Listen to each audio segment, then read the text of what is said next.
നമസ്കാരം, മലയാളി വാർത്തയിലേക്ക് സ്വാഗതം. മഞ്ഞുമൽ ബോയ്സിന് വീണ്ടും വമ്പൻ പണി.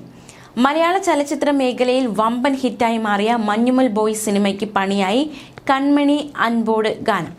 ബോക്സ് ഓഫീസിലെ എക്കാലത്തെയും വമ്പൻ പണം വാരിയ പടമായ മഞ്ഞുമൽ ബോയ്സിൽ ഈ ഗാനം ഉൾപ്പെടുത്തിയത് അനുമതി തേടാതെയാണെന്ന് കാട്ടി സംഗീത സംവിധായകൻ ഇളയരാജ നിർമ്മാതാക്കൾക്ക് വക്കീൽ നോട്ടീസ് അയച്ചിരിക്കുകയാണ്. കൺമണി അൻപോട് ഗാനം ഉൾപ്പെടുത്തിയതിന് അനുമതി തേടിയിരുന്നില്ലെന്ന് വ്യക്തമാക്കിയ ഇളയരാജ ടൈറ്റിൽ കാർഡിൽ പരാമർശിച്ചതുകൊണ്ട് മാത്രം കാര്യമില്ലെന്നും വ്യക്തമാക്കിയാണ് വക്കീൽ നോട്ടീസ് അയച്ചത്. 15 ദിവസത്തിനകം നഷ്ടപരിഹാരം നൽകണമെന്ന് ഇളയരാജ ആവശ്യപ്പെട്ടിരിക്കുകയാണ്. പകർപ്പവകാശ നിയമം ലംഘിച്ചെന്നതാണ് ഇളയരാജ വക്കീൽ നോട്ടീസിൽ പ്രധാനമായും ചൂണ്ടിക്കാട്ടിയിരിക്കുന്നത്. ഒന്നുകിൽ അനുമതി തേടണമെന്നും അല്ലെങ്കിൽ ഗാനം ഒഴിവാക്കണമെന്നും വ്യക്തമാക്കിയിരിക്കുകയാണ്. 15 ദിവസത്തിനകം നഷ്ടപരിഹാരം നൽകണമെന്നും ഇല്ലെങ്കിൽ നിയമ നടപടിയുമായി മുന്നോട്ടു പോകുമെന്നും ഇളയരാജ വക്കീൽ നോട്ടീസിൽ വ്യക്തമാക്കിയിട്ടുണ്ട്. അതേസമയം ഉലക നായകനെ നേരിൽ കണ്ട് യഥാർത്ഥ മഞ്ഞുമൽ ബോയ്സ് ടീം. മഞ്ഞുമൽ ബോയ്സിൽ സൗബിൻ ഷാഹിർ അവതരിപ്പിച്ച കുട്ടേട്ടൻ എന്ന കഥാപാത്രത്തിന് പ്രചോദനമായ സിജു ഡേവിഡാണ് ഉലക നായകൻ കമൽഹാസനെ നേരിൽ കണ്ട സന്തോഷം പങ്കുവച്ചത്.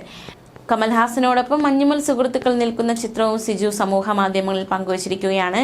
സിനിമ ഹിറ്റായതോടെ മഞ്ഞുമൽ ബോയ്സ് താരങ്ങൾക്കൊപ്പം യഥാർത്ഥ മഞ്ഞുമൽ ബോയ്സിനും ആരാധകർ ഏറിയിരുന്നു. ഇതിനിടെയാണ് കമൽഹാസനും യഥാർത്ഥ മഞ്ഞുമൽ ബോയ്സിനെ കാണാൻ ആഗ്രഹം പ്രകടിപ്പിച്ചത്. ചെന്നൈയിൽ വെച്ചായിരുന്നു കൂടിക്കാഴ്ച. ഒരു സ്വപ്നം യാഥാർത്ഥ്യമായതുപോലെ തോന്നുന്നുവെന്നായിരുന്നു മഞ്ഞുമൽ ബോയ്സ് ഈ വിഷയത്തിൽ പ്രതികരിച്ചത്. നേരത്തെ മഞ്ഞുമൽ ബോയ്സിൽ അഭിനയിച്ച താരങ്ങളെയും സംവിധായകനെയും കമൽഹാസൻ നേരിൽ കണ്ടിരുന്നു. കമൽഹാസന് വേണ്ടി സിനിമയുടെ പ്രത്യേക പ്രീമിയർ ഷോയും സംഘടിപ്പിച്ചിരുന്നു. ഗുണ സംവിധായകൻ സന്താന ഭാരതിയും പ്രീമിയർ കാണാൻ എത്തിയിരുന്നു.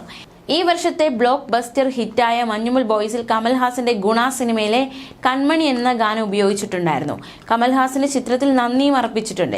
മഞ്ഞുമലിൽ നിന്ന് കൊടൈക്കനാലിലേക്ക് ടൂർ പോയ സുഹൃത്ത് സംഘങ്ങളിൽ ഒരാൾ ഗുണ ഗുഹയ്ക്കുള്ളിൽ കുടുങ്ങിപ്പോകുന്നതും സുഹൃത്തുക്കളിൽ ഒരാൾ കൂട്ടുകാരനെ രക്ഷിക്കുന്നതുമായ യഥാർത്ഥ സംഭവമാണ് സിനിമയ്ക്ക് ആധാരമായത്.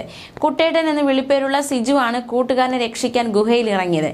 ചിദംബരം സംവിധാനം ചെയ്ത ചിത്രത്തിൽ സൗബിൻ സാഹിർ, ശ്രീനാഥ് ഫാസി, ഗണപതി, ഖാലിദ് റഹ്മാൻ, ദീപക് പറമ്പോൾ, ചന്തു, സലീംകുമാർ, ജീൻ പോൾ ലാൽ തുടങ്ങിയവരാണ് പ്രധാന താരങ്ങളായത്. ചിത്രം കേരളത്തിൽ മാത്രമല്ല തമിഴ്നാട്ടിലും മറ്റ് അന്യ സംസ്ഥാനങ്ങളിലും സൂപ്പർ ഹിറ്റായിരുന്നു.